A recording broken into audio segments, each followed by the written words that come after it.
It's a brand new day.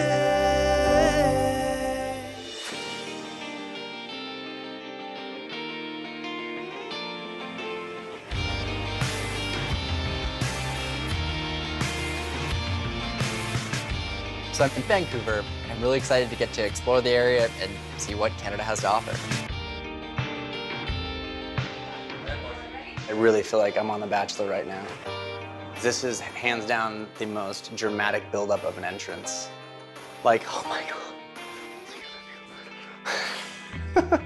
Well, I'm Rob Buckley, and Tyler might know of me from One Tree Hill, or the show I'm currently working on, iZombie. Maybe LinkedIn. I'm big on LinkedIn. It's too bad this couldn't be like 30 more feet of stairs. Today we're in beautiful Vancouver, British Columbia, because I spent half the year up here. And today we find ourselves in the Prohibition Bar, a very swanky hotel. Hello. Hey. Oh, great to meet you. I'm Tyler. Tyler, Rob. Great to meet you, Rob. Feels like we're on an episode of The Bachelor, does it not? Right, I know, it does. This is I have your rose over here, just follow me. I think if you ask any Canadian, especially a Vancouver resident, like if you're your first time in Vancouver, what are the two things you gotta do? I think they would say you gotta try poutine and you gotta sit down with Rob Buckley. So Tyler is at least 1 for 2 as of today. I don't know about the poutine, but it seems like he's making good choices. Wow, it's so wonderful to meet you. Yeah, so likewise. Happy to be here. And before we start, I always like to ask my clients if they've ever had an experience like this before. I have once Nice. at an amusement park. Uh-oh. I think I got what I paid for, which was gotcha. about $5. It wasn't exactly the most insightful. Listen, I'm a believer. I'm open-minded. My mom and dad met at a seance. Isn't that how most people met in their generation? However, having said that, I have had no direct contact that makes me a believer, so I'm open-minded to being surprised. Now, the way that this works is I like to kind of get the majority out, and then we'll kind of validate and see what makes sense. And sometimes objects can help, so I obviously, brought a photo. perfect. You know, I don't have a lot of people in my life that have passed, so I don't know if there's as much to do in that area, but I did bring an object today from family I would like to say hi to. I would love to know, you know, they're not alone and that they care. Okay, so I'm just gonna see what comes, and I'm gonna give it a couple seconds. Okay.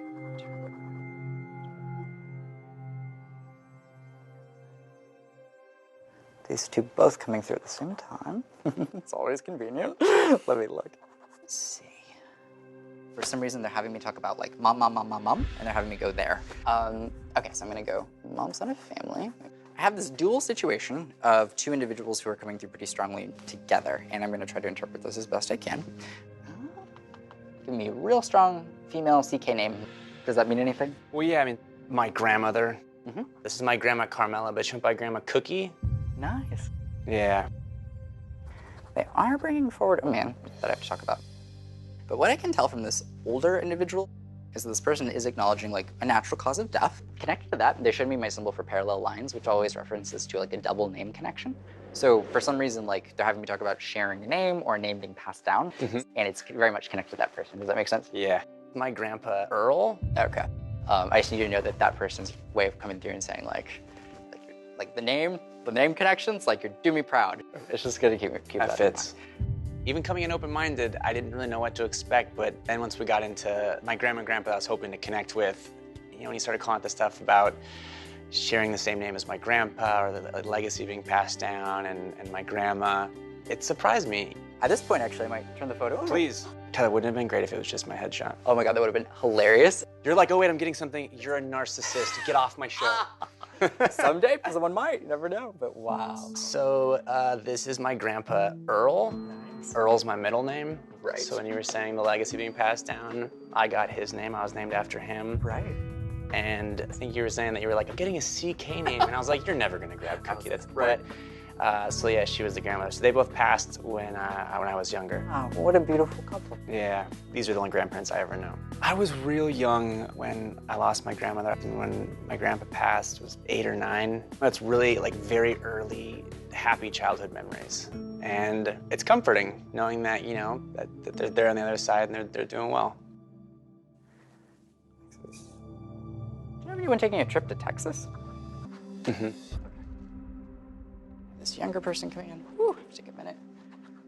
When Tyler said Texas, that was interesting because my family has no relation to Texas, except this one event. I have to figure out what this is. They're showing me my symbol for father, but then they're having me talk about like wanting things to be resolved in a closure sense. Was your father still living? Yeah.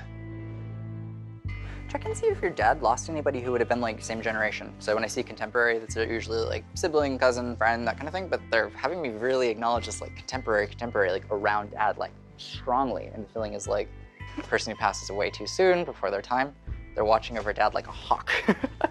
Yeah. Like protecting. And I just need him to kind of know that. Yeah. Once Tyler had shown like he connected to my grandpa and my grandma, I'm like, okay, so this is real. And I was curious actually if we would connect with that particular family member because I never got the chance to meet him. They're having me acknowledge tragedy, but I have to figure out what this is. They're having me do this. So when they do this, it's their way usually of saying either my actions or where I was at contributed to my death. And it's just their way of saying like, kind of was the contributing factor with this. And that energy comes through and is basically acknowledging that. And there's a feeling of like mental clarity, but this person passed too soon. You know, my Uncle Jerry, my dad was very close to. Right. And really looked up to him. But yeah, he ended up taking his life, I think, when he was in his like mid to late 20s. And he passed in Texas, and my dad had to travel to Texas to identify the body and take care of all that. And that makes sense. And I think in the way that that came through, it was just his way of acknowledging that he was aware of what your dad did and appreciative of that, because that's one of the hardest things that a person would have to do. Yeah. He was thankful that he made that trip.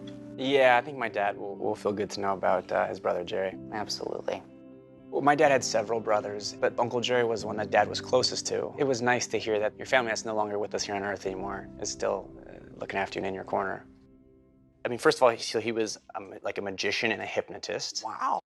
And he worked at a center for like mind science studies. So he studied like ESP, mind reading, all that good stuff. So when this opportunity came up, it was like, oh yeah, I'm a shoo-in to sit down with the medium. Let's do this. That's amazing. Awesome. Any questions about like your life? Or yeah, I mean, I feel incredibly selfish. Feeling like you have this gift and I want to talk about myself, but let's talk about me, my favorite subject. No worries. Yeah, cool. Okay. Let's see. I'm trying to see what we're saying. I'm trying to see your love life or something, and I'm just grabbing. Keep just like. God, this is random. Okay. Might just have to. Nah, never mind. It's.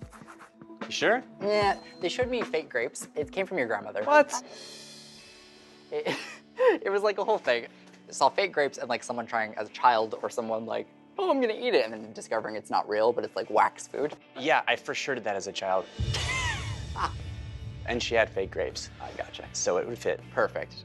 I'm glad I verbalized it then. I love that you've searched my love life and all you came up with was eating wax grapes. Exactly. That's gonna be the Match.com profile. Tyler saw me eating wax grapes. I don't know. I appreciate the fact that we connected to the other side, but when he got to my love life, went, I'm getting someone eating wax grapes. I was like, that's the best. And all of the wisdom and the talent you have, that my love life is eating plastic fruit. Nailed it, Tyler. All right, and here's your scribble. Thank you kindly. Of course. It's a Tyler original. I'm a believer. He wasn't just cold reading me and like pulling at threads. Like when he called out certain specifics, it was like, oh, okay. Did we just wrap it up beautifully, I think Tyler? we did. That was perfect. I love it. All right. You know what it is for me? It's a great reminder how much bigger life is than what's going on in my immediate surroundings in this moment. And then you realize like, oh, there's such a bigger thing at play here. See ya. Bye. And it's comforting to be like, I'm gonna be good. In the end, I'm gonna be okay. So if I'm not okay, it's not the end.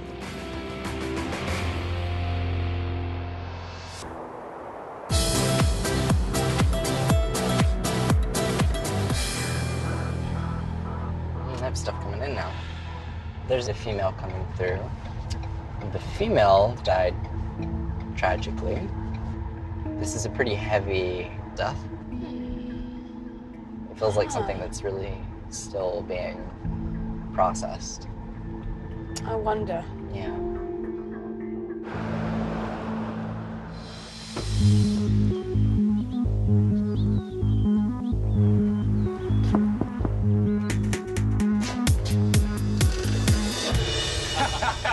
you? Hey, how are you? Good Tyler, to meet Chad, you. nice to meet you. Good to meet you, Chad. My name's Chad Murray. And most notably, I would say I was on a TV series called One Tree Hill. When I was young, I was also in Cinderella Story, Freaky Friday, Dawson's Creek, the Gilmore Girls, and now I'm doing a new series called Sun Records. Yeah, like, I'm so happy to be here. It's my pleasure. Thanks, Tyler. Have you ever had an experience like this before? I haven't. I am without a doubt a believer. Yeah. I'm not closed-minded enough to believe that there's nothing out there. Sure. I'm excited to see just a glimpse of your world. Yeah. I've never seen the show. As a Christian, if this is the gift that God bestowed upon him, who is he to say no to it? I've not been privy to understanding the world and knowing what journey we're going on today. So I'm excited about the adventure and ready to go. So sometimes I work with objects. They can sometimes kind of help bring in a connection. As far as what I brought today, there's something we've always been wondering about. There was a scenario, and I can't be too specific, but there's mystery behind it. I'm intrigued to know, as is my family, I'm sure. I brought two things with me today. They together have the answer. Okay, I'm gonna hold on to this. Okay, this is weird. The interesting thing is I have these two that are coming through, and they're coming through together. They're like locking arms to me, which is always a way of saying like, we're here, we're together, but they're like a big primary emphasis that I'm gonna talk about. They're having me bring up your, I think maternal grandfather. Let me look. Yeah, that's kind of weird. That's odd. Your grandfather, he's having me bring up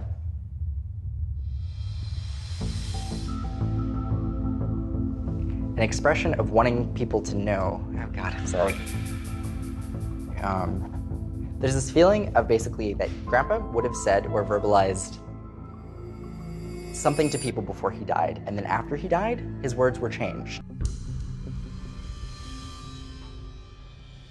After he dies, someone would have, from his perspective, told a mistruth about what he did, his actions. He's like, no, I am not taking accountability for this. That's honestly the way that comes through. This isn't right. There's something wrong here with the narrative that's put after. Okay, and that's a very, very, very big narrative.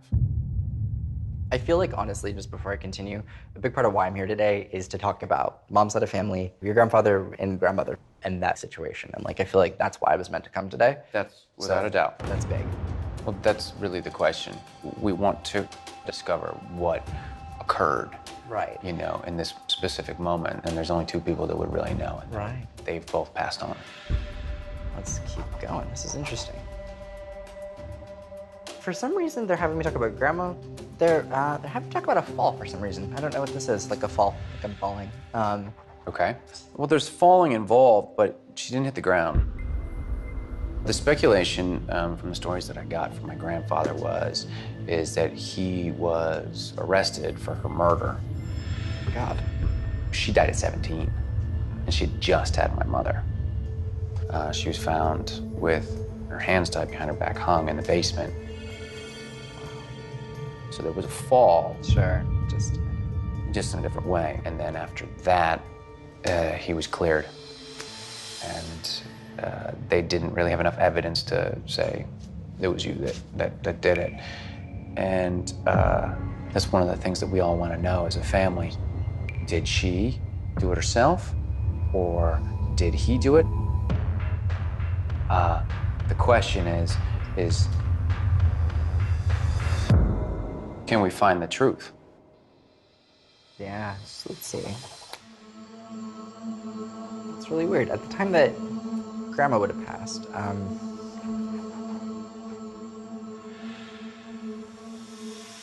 there's this weird feeling of like separation, distance, disconnect. Like I feel far, like away from Grandpa. But they're putting me my symbol for alone, alone, alone. Like she was felt super alone? Like it's just coming through in a way of like, I don't want to be with Grandpa. Like, and I don't, that in the way this is coming across, but it's like an excitement of like leaving or what this is, but there's a feeling Very of like, possible. I should have been able to stick around so that I would have the time to exit the situation. And how did she go? Did she go, you know, like you said, because she wasn't happy in that marriage and she was looking potentially to get out and go somewhere else? Let's see what this is. This is kind of odd. One sec. Okay, ooh. That. Okay. What's interesting about this on the way here, before I got here, there was this woman who came through who I acknowledged passing away, like, kind of tragically, but it came through in a way of, like, taking accountability to some extent for actions. Yeah, there's like, it's a weird feeling. The female is placing accountability on herself in some capacity. And I didn't know what that obviously meant, you know, coming into this, but I'm thinking that it might have been even her way of kind of trying to come through and say, hey, you know, this is something that I'm kind of putting more on myself. So I don't think he killed your grandmother. I don't think it's that kind of thing. This, Right. regardless of how she this made is the choice. Right. And there was nobody else potentially involved either. Based on what I can see, there's no indications of anyone else Other than herself. Other than herself. And that's the one thing that really we've always wondered about. And, you know, my mother grew up with a completely different story. She was never told that that's how her mother died. She didn't find out till after my grandfather died. And her father was one of her best friends. I see. So I think that that was obviously something that's a catalyst that would really harm someone. For my mother, I think that it really affected her, and I think it was painful, and I can't imagine being in that position. That would rock your world to know that everybody lied to you. It's a catalyst that can send somebody into a downward spiral, and maybe you can't get back out of that spiral. My siblings and I, we don't necessarily have a relationship with my mother. So, you know, I haven't known my mother since I was 10. You know, it's a long time. I think part of finding out this was for her. Maybe she wants this, maybe she doesn't, I don't know. But let's say she sees it, and now she can have that image of her dad and her true mom together, you know? It's a good image to give somebody. So they've bonded and they're fine. They, I think, may have even came through to kind of talk about the circumstance, because they made me feel like that's why I was meant to be here today. Am I allowed to show these now? Oh, yeah, absolutely, yeah. So this would be, that's actually my family. It's my father and my mother, and then this is my grandfather, Raymond. And then this is the only thing else I had from my grandmother, Pearl. So sometimes it's important, I think, to be able to put things to rest, just so that you can kind of move forward, and that's important. For us, it was a stigma, you know, and you don't talk about it. We don't really tell people about it. This is something that nobody really knows. I thought this is the one place that I could go and speak to Tyler, and maybe he could shed some light on it. And what I got from it was, I think I have more love for my grandfather now after this experience. Man, you do a great job, man. Well, thank you. I really appreciate it. Beyond grateful, Tyler. Of course. Thank you so much. This is a God-given gift, because that's the only way that he could be able to process this, because it's all positive. He just wants to promote love and try to make everyone's life better, and he's gonna probably just do this forever. So he's just a giver, and he wants great things for the world. I think he's doing what he's meant to do. I think he's pretty damn good at it.